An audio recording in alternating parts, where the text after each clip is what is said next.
Сәлем достар, бүгін сіздерге үйде жасайтын дөнерді көрсеткім келіп тұр. Ол үшін бізге құс еті, төс еті керек. Оны жұқалап кесіп алдым. Үстіне тұз, паприка, қара бұрыш септім. Майонез қосамыз, араластырып, үстіне чеснок саламыз. Сосын жарты сағатқа бетін жауып қойып қоямыз.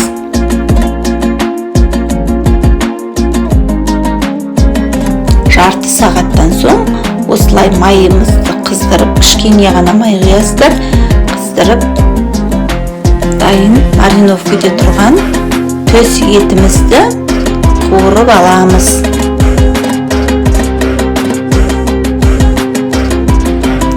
Қуырғандадан қатты қуырып жібермеңіздер, қатты сухой болып қалмасын.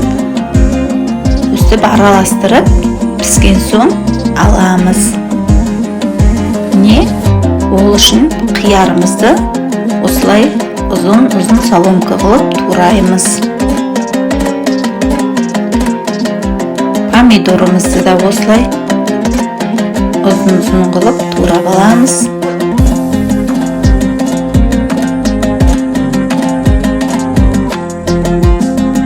Аскөгімізді де осылай майдалап турап аламыз.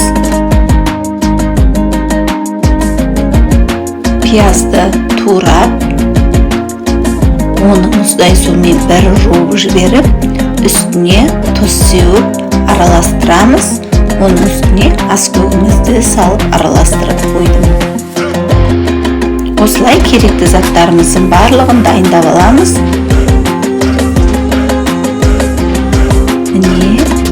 Осылай тауық етімізді де соломка қылып турап аламыз. Осылай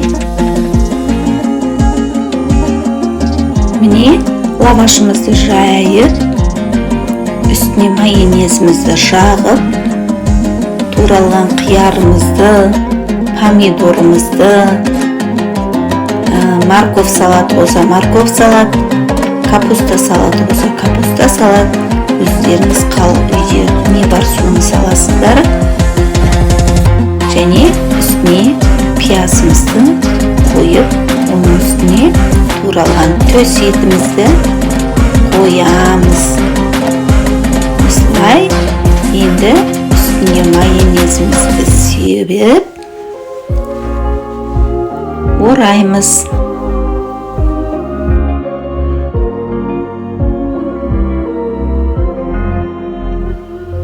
Ораған кезде жақсылап, әдемілеп, шашылып кетпейтіндей қылып ораймыз.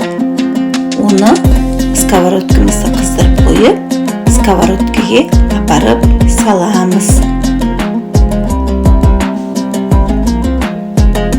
Ас болсын оқырмандарым, міне кесіп жейміз.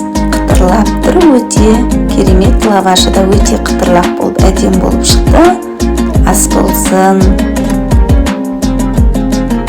Ұнаса лайк басып, комментария жазып, менің каналыма